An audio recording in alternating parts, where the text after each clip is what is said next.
Today is May 8th. It's a Monday and it's raining. And in so many ways for us, am I right? Bucs get swept by the Blue Jays. Let's break it down. You're listening to the Bridge to Buctober podcast.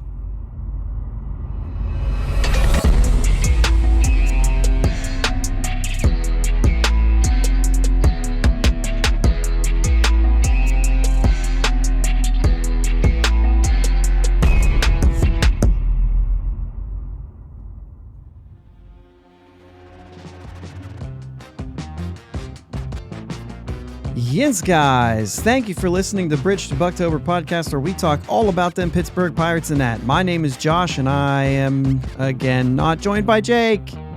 I was going to read the line because it's on my notes. I was just going to read the line. I'm joined, and Jake's not here again. But that's okay.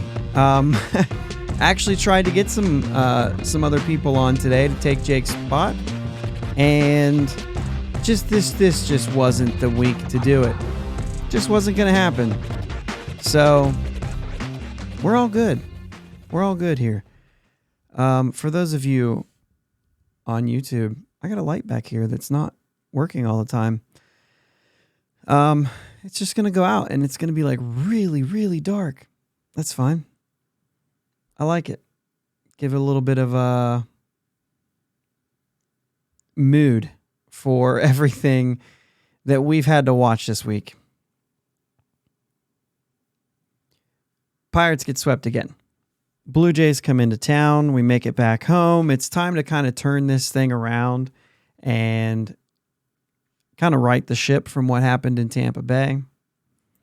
And it did feel like Tampa Bay, we kind of ran into a team that was just better than the Pirates and just on all cylinders. But it also kind of felt like they didn't quite play their best. And we talked about that on Friday. That was a preview. To me, I think that the level of play during this homestand, during this weekend against the Blue Jays was significantly worse. They were not hitting at all. Too many defensive errors. And then if you got anything going, we just weren't. There was the runners in scoring position in Tampa. I can't imagine that it was much better here, but we barely had anybody in scoring position. When we look over the box score, we'll make sure we take a look at that. I will make sure. But it's another sweep, and it's more of the starting pitching kind of issues that we kind of saw coming, and it's unfortunate. An opportunity for the Pirates to show up against some good teams this week, and basically just did not go well. Did not go well for the Pirates. Back-to-back sweeps. A couple ALA East teams, we get it. They're really good. Both teams. Blue Jays were on a bit of a skid. They just seemed to come out of it right coming into this series, and they just went off. So we're going to break down these games a little bit and just kind of navigate our way through that, what it means, the kind of feelings that we're all feeling as Pirate fans. But then also I want to take a little closer look at Ke'Bryan Hayes, something I was looking up this weekend, and I thought it was worth it to bring it up. And so I'm going to bring up a little bit about Ke'Bryan Hayes. I should have queued off. I brought this up before. If I cue off some music to play during some of this, specifically when it's just me, just to add a little bit, but that's okay. I didn't cue it up because I didn't plan on being solo, but that's how things worked. And it's, once again, no big deal. So let's talk about the games. Friday night, 4-0. Pirates muster up 4 hits.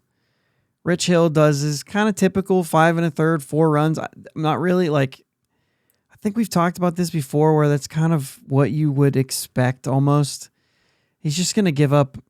He's going to have those innings. He's going to give up some runs. And ultimately, 4 runs in 5-6 innings kind of a thing should be able to keep you in a game at least. But not when you're not getting hits at all. We had 4 hits in this game. one for 4 different players. Reynolds obviously hitting his double that he's been hitting almost every day. Castro gets a hit. Marcano gets a hit. And Hedges. Wait, Hedges? That's got to be a typo.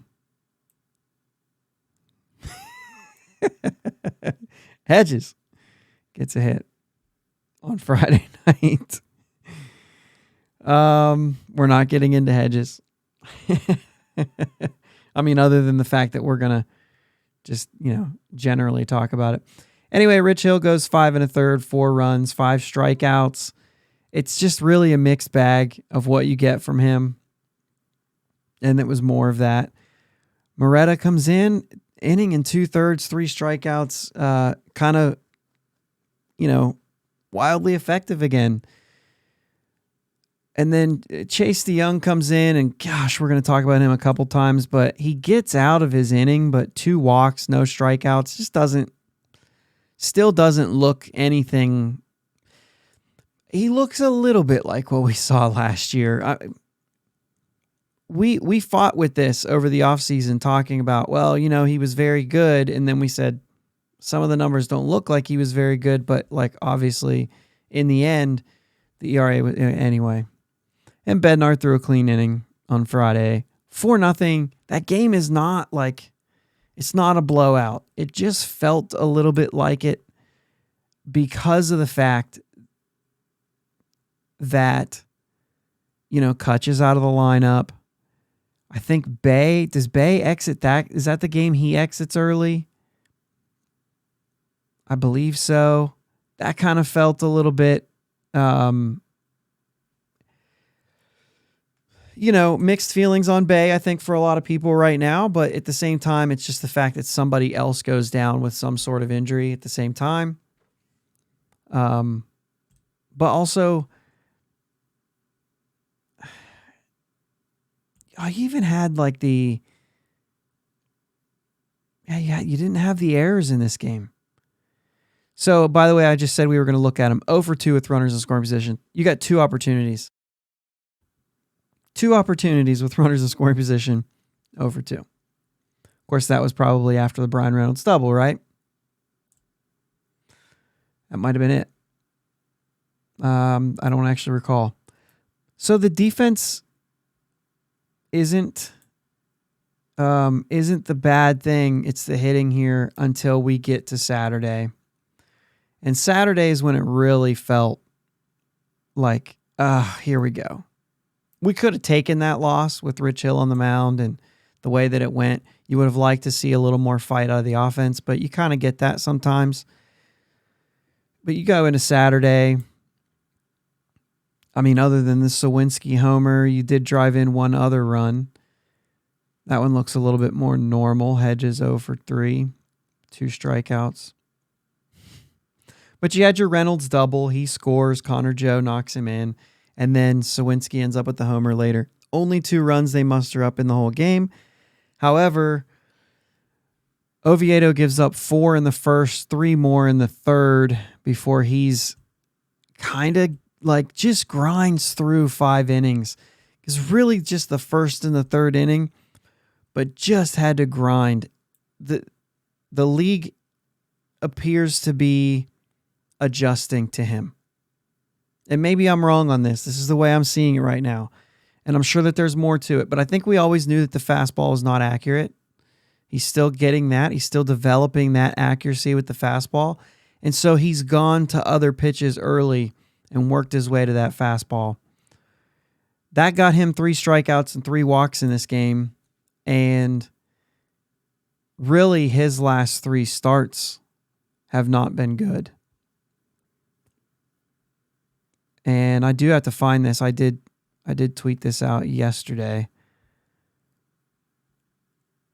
I do want to find it. I'm going to keep it from being silent air here. But I'm not going to find it, or I am going to find it. I'm too far back now.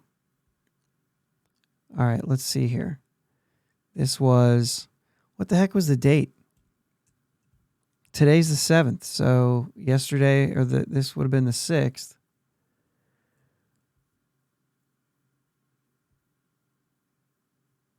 Oviedo now 17 earned runs in his last 3 starts. That's 12 and 2/3 innings in 3 starts. 17 earned runs. He gave up 6 earned in the game Saturday. 7 runs total, 6 earned. But that said the same thing. The league adjusted. Now it's time for Oviedo to adjust back. Part of the process. Keep grinding. And I think that's still a big deal. He's still young, specifically as a starter in the majors.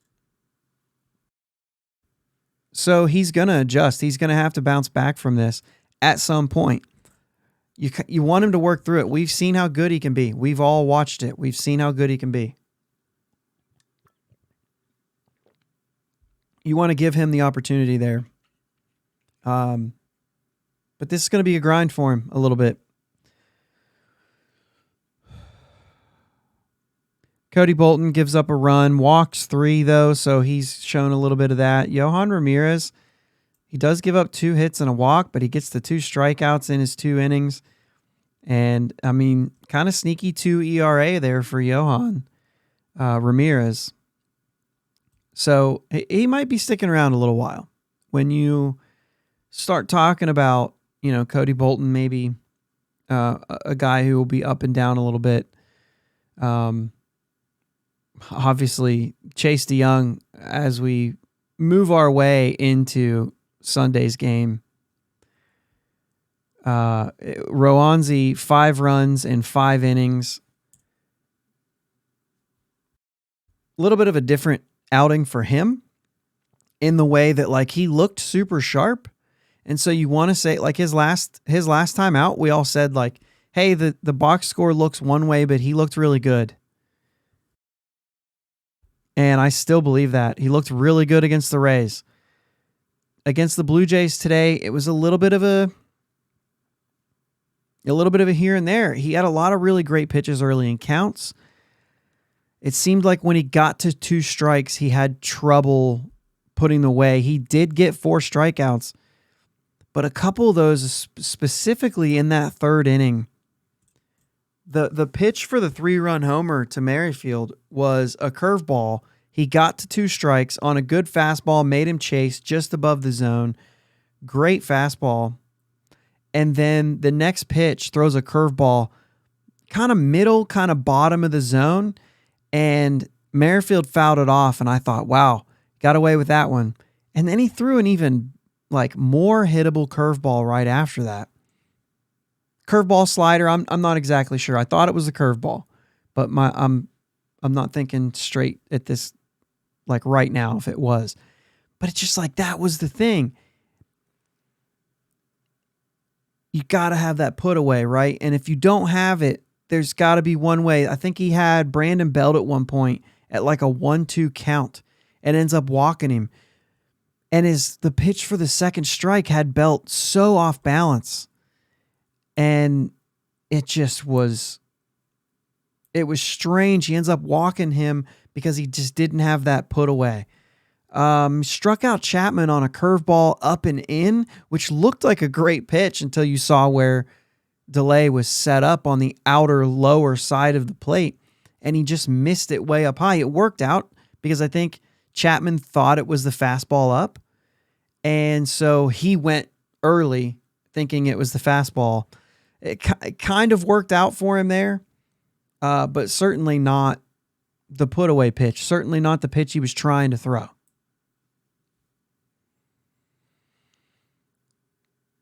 Also, Merrifield hits the lazy ground ball with the bases loaded, 2 outs. And however you look at this, I felt yes, that should have been Castro's ball that Matthias went over and went in front of him. I thought it should have been Castro's ball. I don't know if where Matthias was playing, however, I don't know that you're, as a second baseman, as a player, because you can say it's his ball at all, but as an infielder, okay, this guy's in front. Third base is always going to go in front of shortstop. That way you don't run into each other. That's just the way it goes. You're going to go towards first. If third baseman can get to the ball, he's going to have a shorter throw. He's going to have his momentum going towards first. That's the play.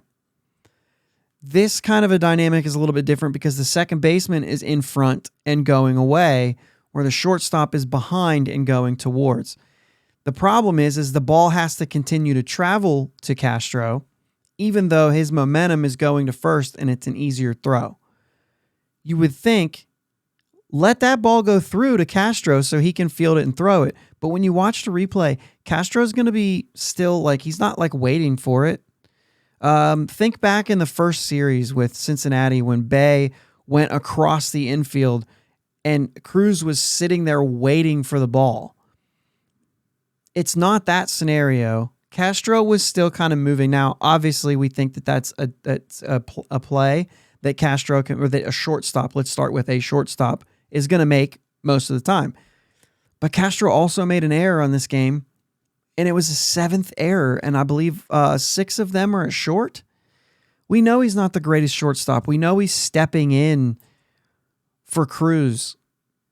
He's a much better defender at third and at second. But I don't know, in this scenario, I don't know if Matthias is necessarily making the wrong play. If he fields this ball and gets it into his hand clean, he probably makes a better throw, and he's out easy. So I'm not sure if Matthias staying out of the way and allowing that ball to go to Castro would have been the right call anyway. As a second baseman, you make that play. And you make an error on it. Now, the biggest thing about this is that they gave him an infield hit. In no way, shape, or form is that an infield hit. He fielded the ball. He bobbled it. He did not get it out of his gloves. That's the error. And if that's not the error, he threw the ball to first, and it was wide and high. I don't know how, but the ball beat him. Other than the swipe tag, he was able to get... I don't know how that's a hit. I don't know why MLB keeps doing this. The play that I'm referring to in Cincinnati with Ji-Hwan Bae, they also called that a hit. It's not a hit. He clearly made an error. Both of those cost runs in one way or another. And our pitchers are on the hook for those runs. Doesn't matter, right? It's a team run. You either win or you lose. But in the end, it's not that Rowanzi had everything in the bag, but 5 innings, 4 runs, earned runs would have looked a lot better. I don't have a buffer to take my drinks, but I do have to take my drinks, so you're going to hear my lips smacking the whole time. You don't want that. But anyway, Moreta comes in again, clean inning with a strikeout. Jose Hernandez, 2 more strikeouts. And then Chase DeYoung comes in after having a clean inning, goes into the dugout, comes back out for a second inning, and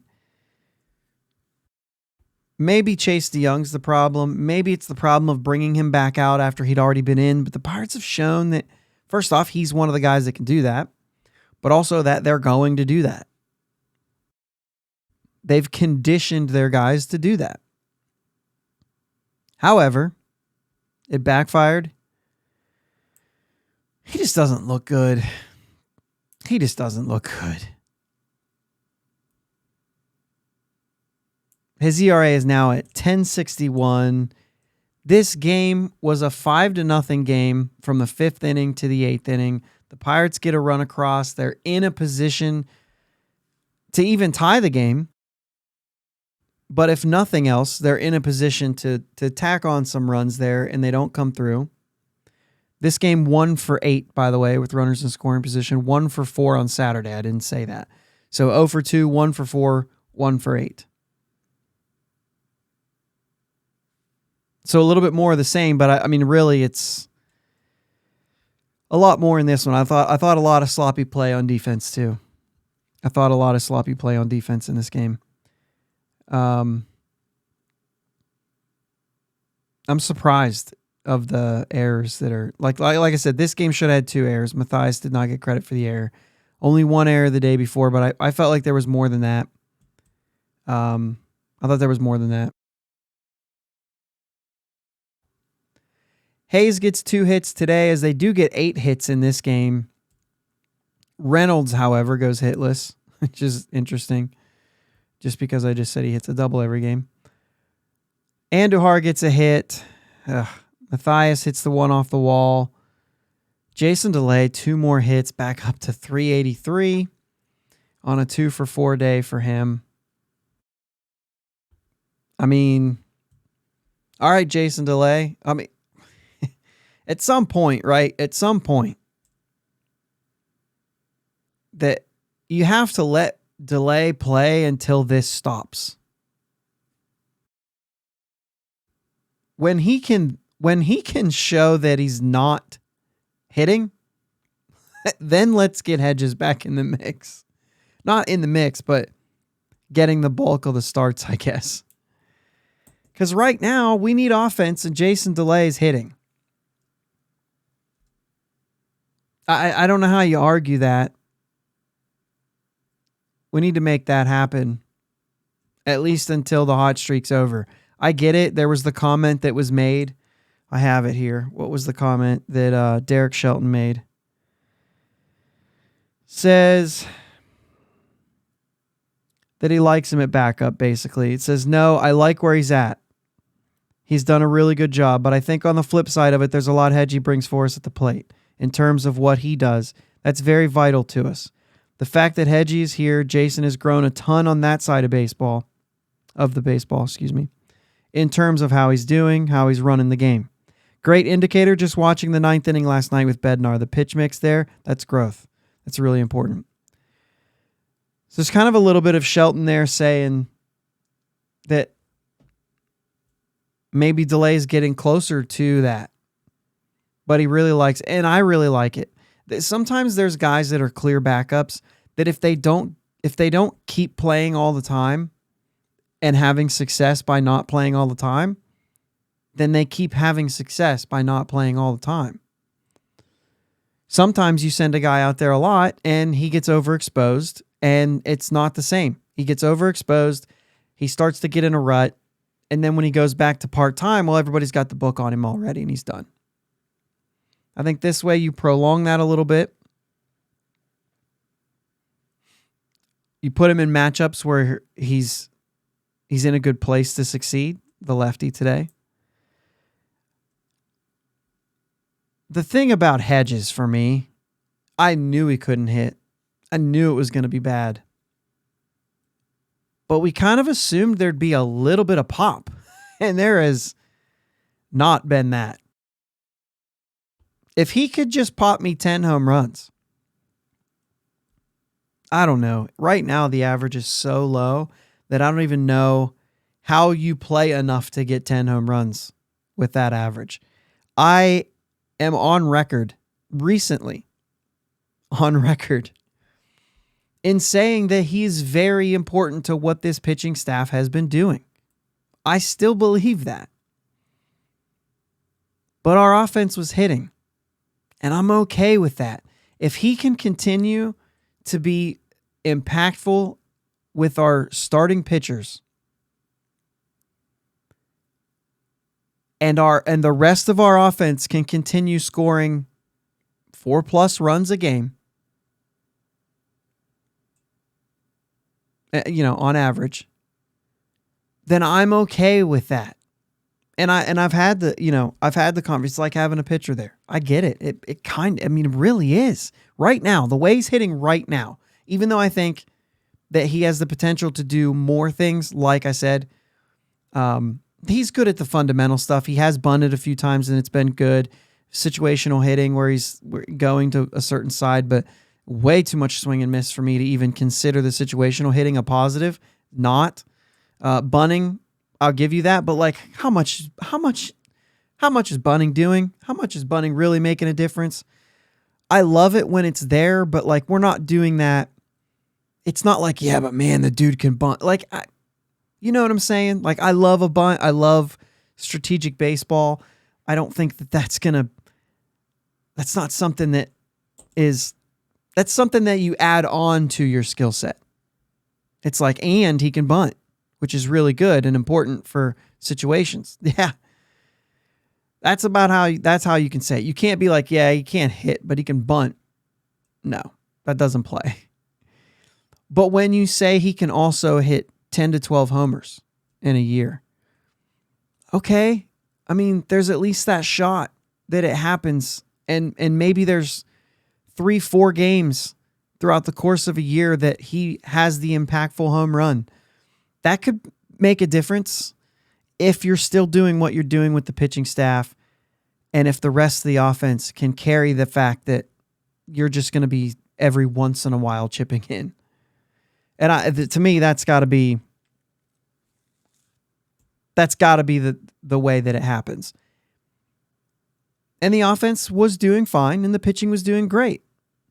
But here we are for a week now, 7 straight games, where we're not seeing, not every game, right? There's been some decent pitching and through this, but we're not seeing the big difference in the pitching staff right now. We're not seeing the rest of the offense be able to carry that position. Now, granted, we lost this game 10-1 today, and the backup catcher had 2 hits. So what kind of an impact did he make by being in the lineup? Today, maybe not so much, but you can count on that to make a difference occasionally. I said I wasn't going to get into Hedges. I said I wasn't going to do it. I still like what Hedges brings to the table with the pitching staff. I really do. I also really like the potential of what Hedges could bring to Endy Rodriguez or to Henry Davis when they get to that spot. I'm afraid he's not even going to be on the roster when Endy comes up, because Jason DeLay is going to force himself on there, and they're probably not going to carry 3 catchers unless they do this Endy thing soon and have him maybe DH the majority of the time, or get some starts in right field or something, because we know he can do it.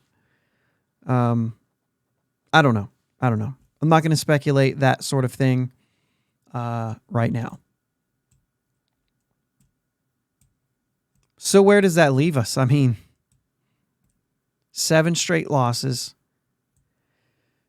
This team, throughout this Toronto series, I'm going to take a drink here.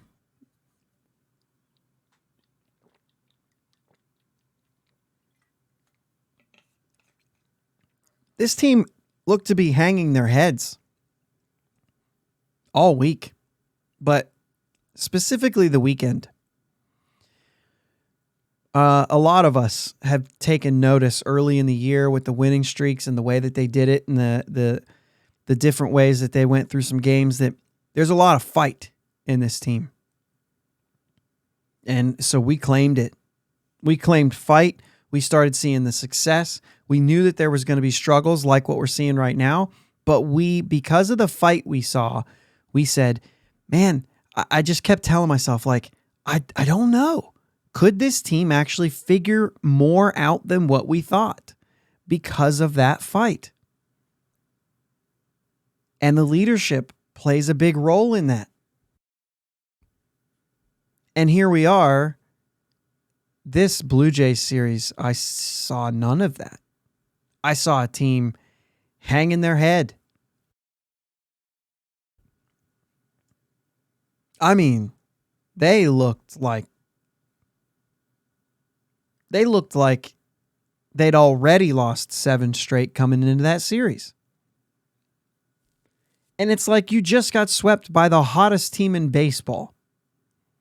And then there's a 4th win in there, which happened in a series that you won. So, like, who cares? You won that series.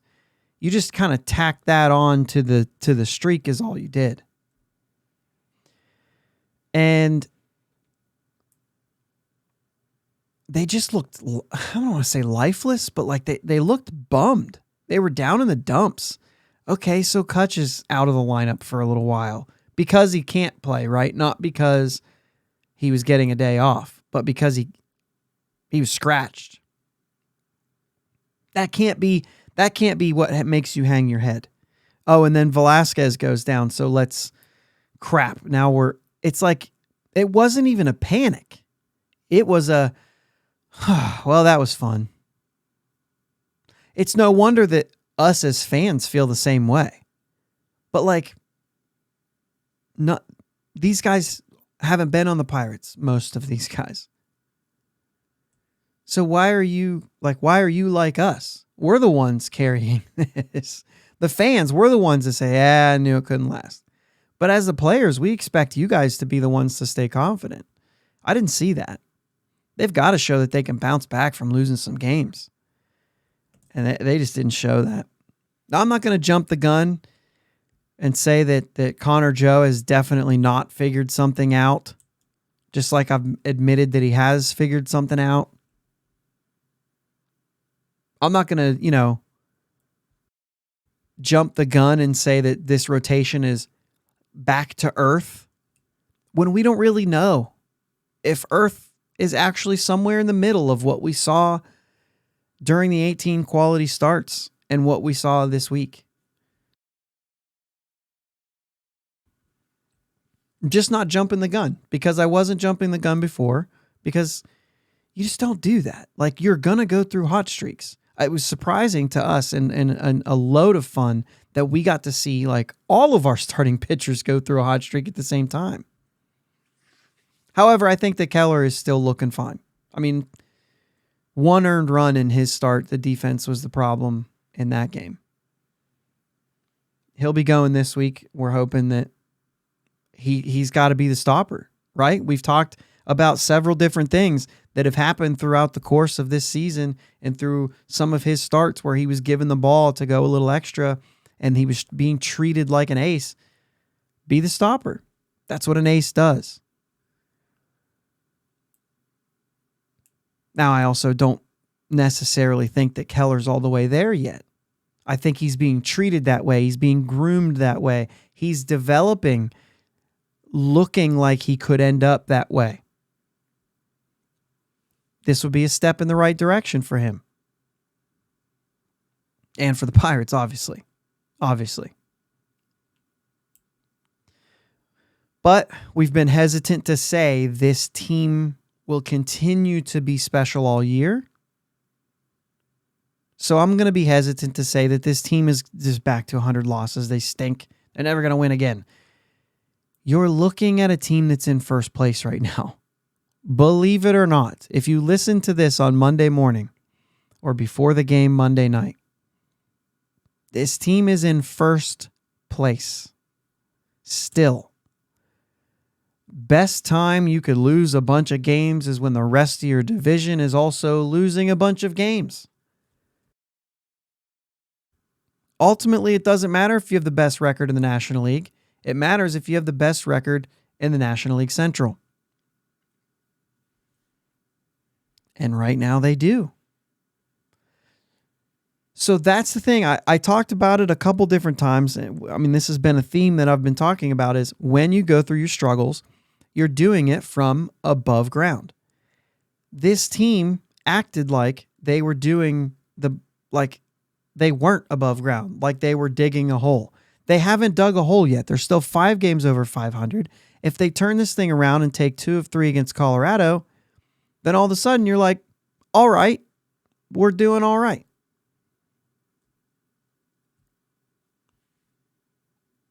Well, look, I was going to look and see who's after that, but let's wait. Let's look at that later. Let's stay on task here. Got to stay on task. We're going to see good. We're going to see bad. We're well aware of that. We were aware of that coming in.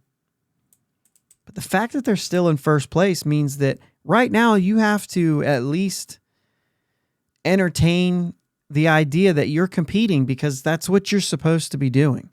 And until you start getting buried and say, crap, this isn't our year, you're in position to continue to play for a playoff spot.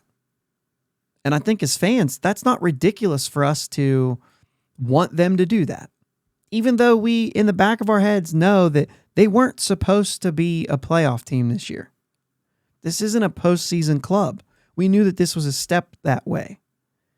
But most of us who've been kind of looking at the rebuild and knowing that if everything's on time, with a rebuild, and we're not talking about when they started being bad. We're talking about when Sherrington started his rebuild, which was 2020, and unfortunately, 2020 sucked, and I think he lost a lot. I think that he's at a very big disadvantage. In fact, that was year one.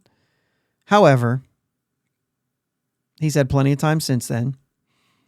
And I think that there's still, like, he'll have no excuses come 2024. You know, we've talked about it. We've done the math. We've talked about a rebuild, what it takes. We've looked at history and what teams take when they do it, and they do it well, that it's a 4-year rebuild. 20, 21, 22, 23, 24, they should be a team that's competing all year. Maybe not playoffs. The Baltimore Orioles last year made a big push. They got over 500, right? They finished just over 500, I believe. Maybe it was just under. Either way, they were in it. They were in the mix. And that was their 20, 21, 22, 20. So that's 2024 for us. That's what that is. And they started showing that kind of stuff the year before. So I thought that if we were going to continue to, and if we turn this thing around and we say, okay, we went on a 7-game skid, now we're going to balance this thing out and go, then they're still kind of on the trajectory to say, like, they're still doing all right. They stay 500, they're, 5 games over or whatever. So, and you're going to have this. You're going to have this up and down. We all know that. I don't know. This is why we love baseball, man. No matter what your roster looks like on paper, you got to still play the games. No one saw the Cardinals being the worst team in the National League. I think a lot of people were down on the Cardinals, and there were some of us, myself included, who kept looking at that lineup saying, like, why does everybody hate this team? And they just kept telling me it's the pitching. And I'm like, dude, I'm a Jack Flaherty. I think Flaherty's really good. He's not been good. I still think that's not right. I think he's a very good pitcher, and he will be a very good pitcher, and he just has to figure it out. I don't think that justifies the people who said their pitching just is terrible all the way through. I think they have a lot of holes. Flaherty's got to step up, but I think it's time you start bringing a couple of those young guys up. But we're not going to talk about the Cardinals. This is why you play them. This is why you play the games. Because the Cardinals right now, I have the standings up somewhere here. Here they are. 11-24. They did win today, but that stopped an 8-game losing streak. They're the complete opposite of us when you look at run differential. -19. We're a +18 right now. But they've lost even more games. They're 9 games back of us right now. Don't think that Cardinals team can't surpass us during this season. They can. If they just get pitching, if Liberatore comes up, if McGreevy comes up, and they start dealing, and Flaherty figures it out, and Michaelis, and you get one of those other guys. Or they go pick up somebody in June, even July. They can make a run. This division, we all know, is down. The Cardinals, to me, were the only really good team in the division. They're not, obviously not playing like it, which means take advantage of it, because the hole that they've dug means this division will be the worst division in the National League. There's no question at this point because of the start that they've gotten off to, unless Milwaukee runs. But even then, we're already, the Dodgers have 1 less loss than us in first place. 20-14, we're 20-15, but they're playing right now against San Diego. I actually can check on that score. Still relatively early.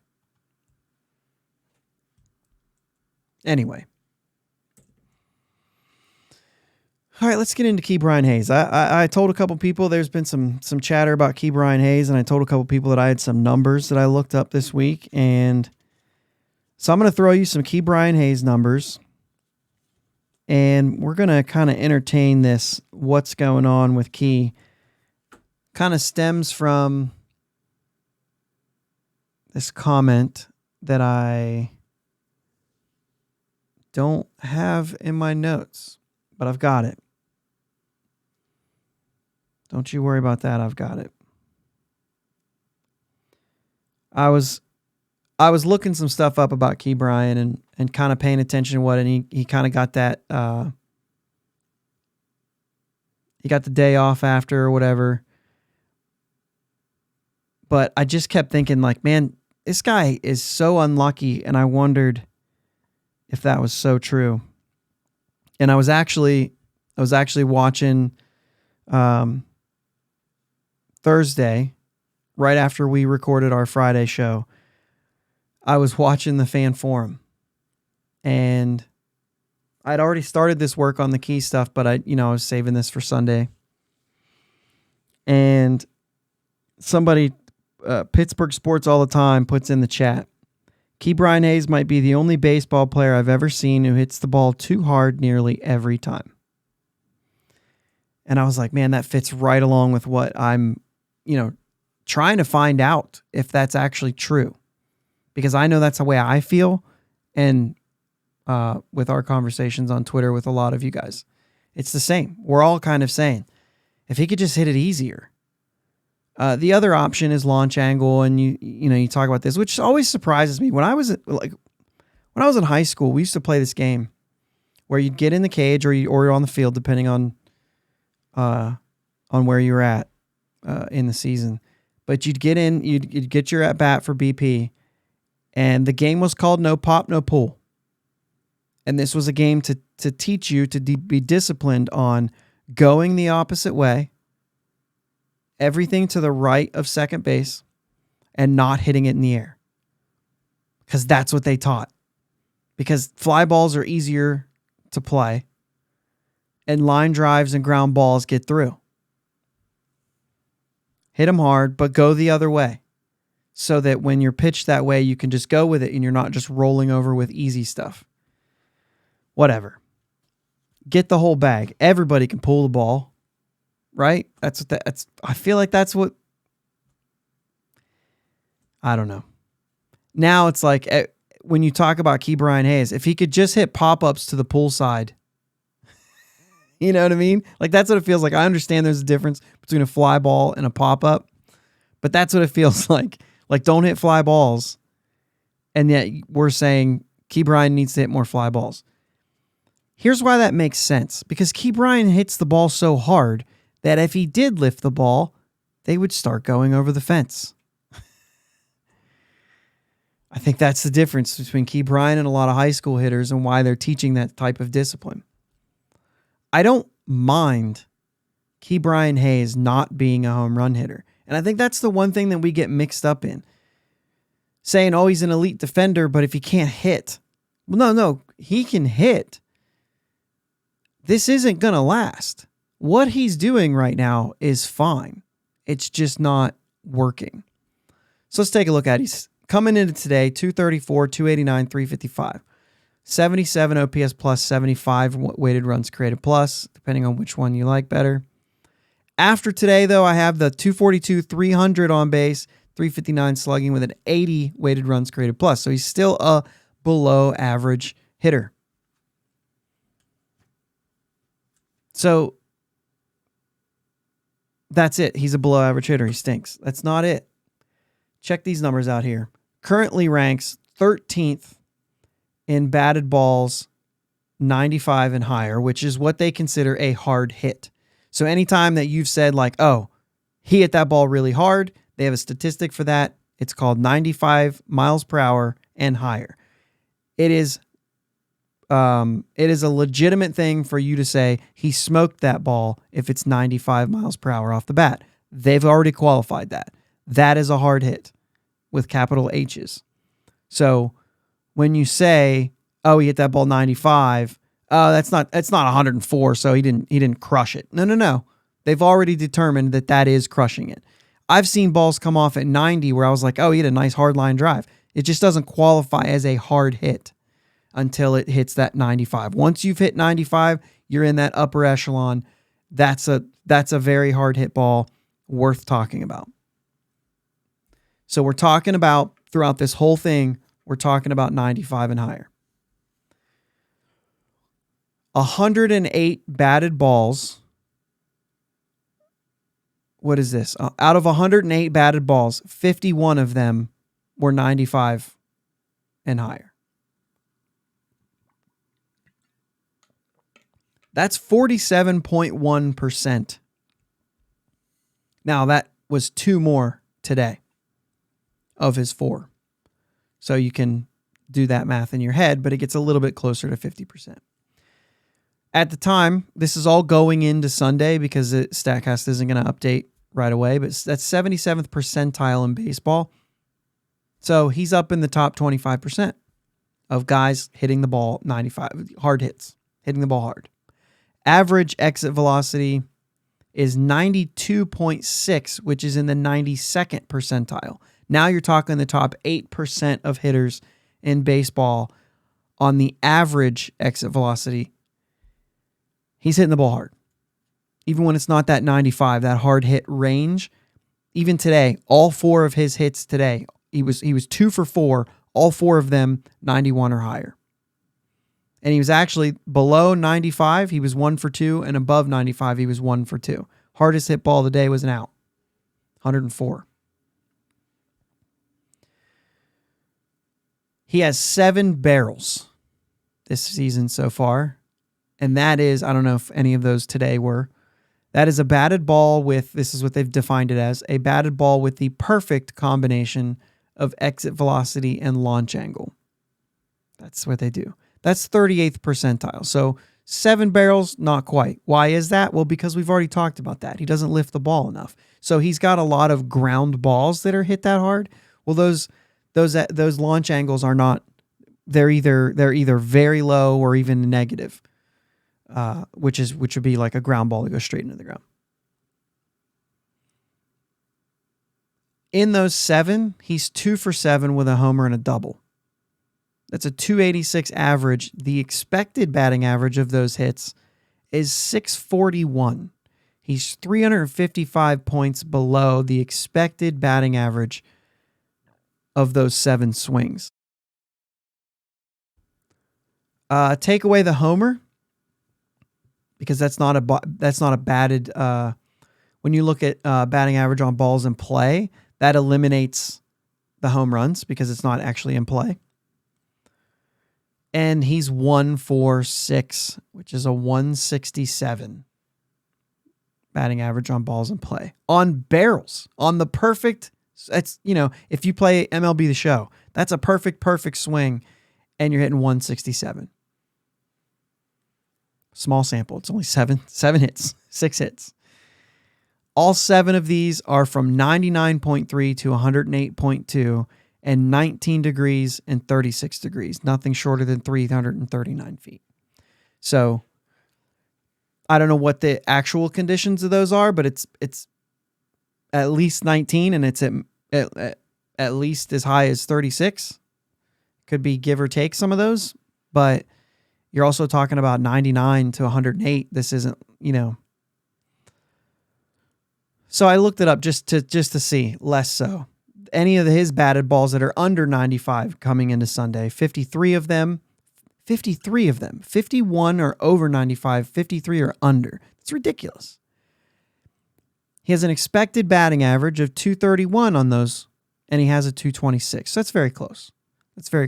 Still a little bit on the unlucky side. Of players who've seen at least 400 pitches, Hayes has seen 506. We're talking about 400 pitches. And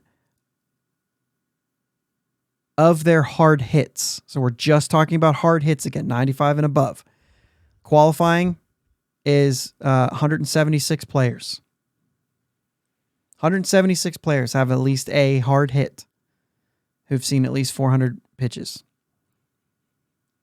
Hayes is number 172 out of 176 in average, with a 340 average on those hard hits. 340 on hard hits over 95, and that's ranked 172. I think it's important to know the rank because it shows that throughout the rest of the league, there's 171 guys who've hit balls over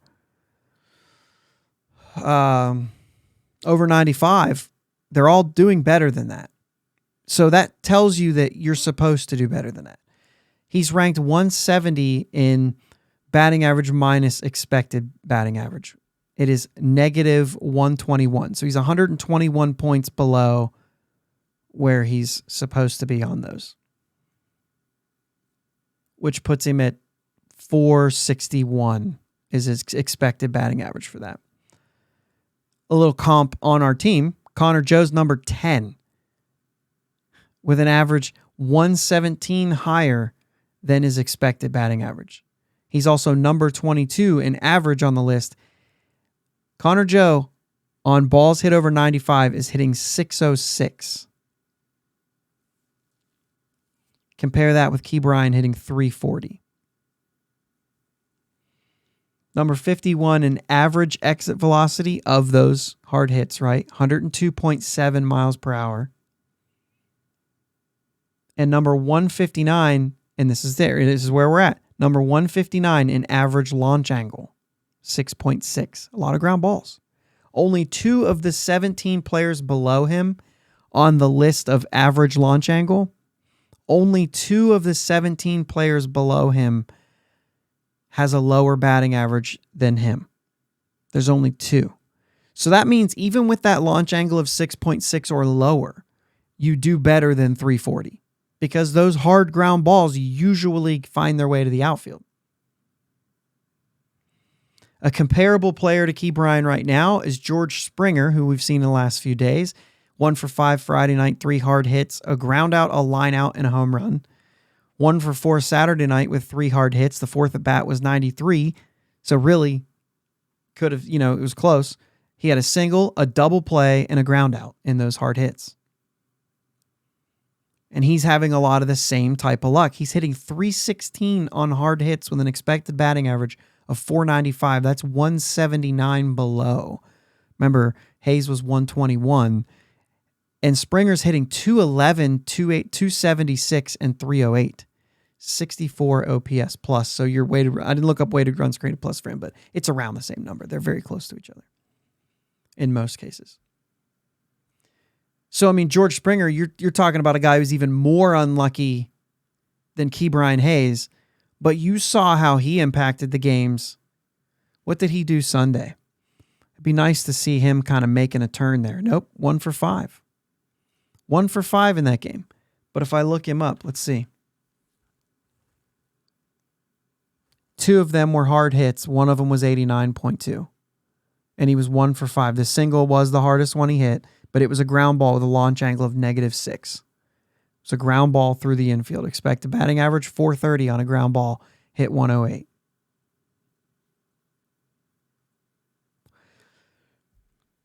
I guess I say this to say these things kind of even themselves out a little bit. Key Bryan Hayes is hitting the ball hard.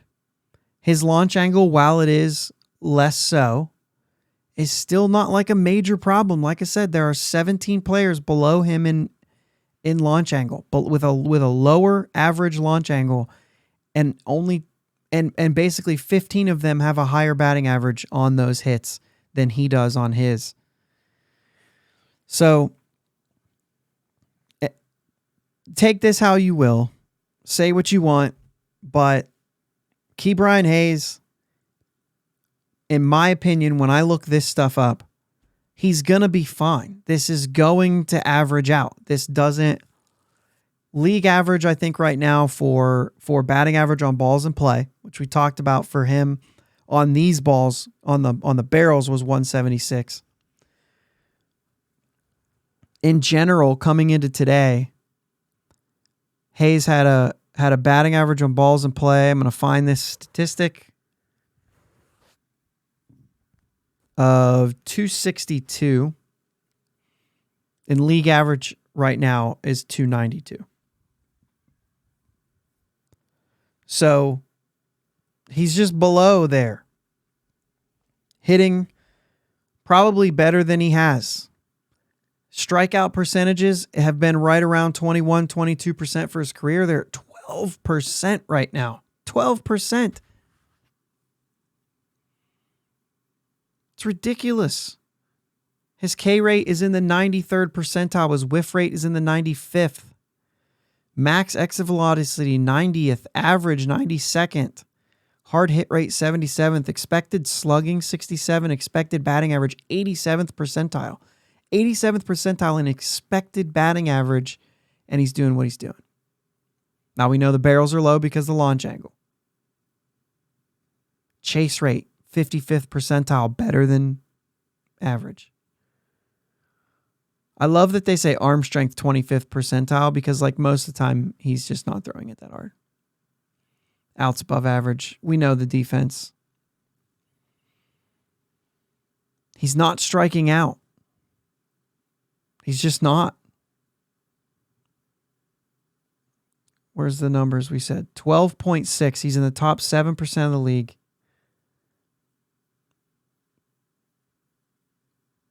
Top 10% of the league in max exit velocity. Top 8% in average exit velocity. He's fine, guys.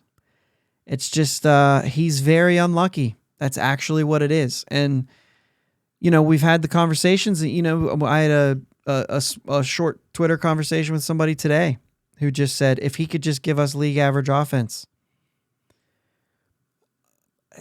I can't, after looking all this stuff up, like and watching the games, you can't help but believe that if he was just less unlucky, he'd be having a league average or better offensive season. Pirates got 3 against the Rockies coming up this week. Kyle Freeland Monday night. I think it's to be determined, or it's Connor Siebold. I think they list Connor Siebold on MLB. AT&T said they weren't sure. And then Rich Hill versus Antonio Senzatella on Wednesday afternoon. Tuesday is going to be the day that we're going to figure some things out. There's going to be some moves. I would assume that Luis Ortiz is going to be up here to pitch Tuesday. Would be really great if Keller can deal, kind of right some things, and Ortiz can kind of settle in and not have that kind of pressure on him, and just go out there and see what he can do against this Rockies team. They've been playing better, 6-4 in their last 10. They just won their last 2 against the Mets. Definitely a different team than who we played in Colorado for that 4-game series. And we are, I would say, definitely a different team coming into this series as well. I would love to see the fight from the Pirates, not what we saw against Toronto, for sure. Not what we saw against Toronto. Guys, we are still in first place. Somehow holding it down. Let's see if that continues through this week. Thursday's off, and then it's the Orioles. It's not going to let up. Thanks, guys, for listening. Enjoy this Monday morning, still in first place as last week. Hope you have a great week. Talk to you again Friday. Thanks for listening to my dad and Uncle Jake on the Bridge to Buctober podcast. Follow them on Twitter, Facebook, and Instagram at Bridge2Buctober. Don't forget to subscribe so you know when new episodes are released. Clear the deck, cannonball coming, and let's go Bucs.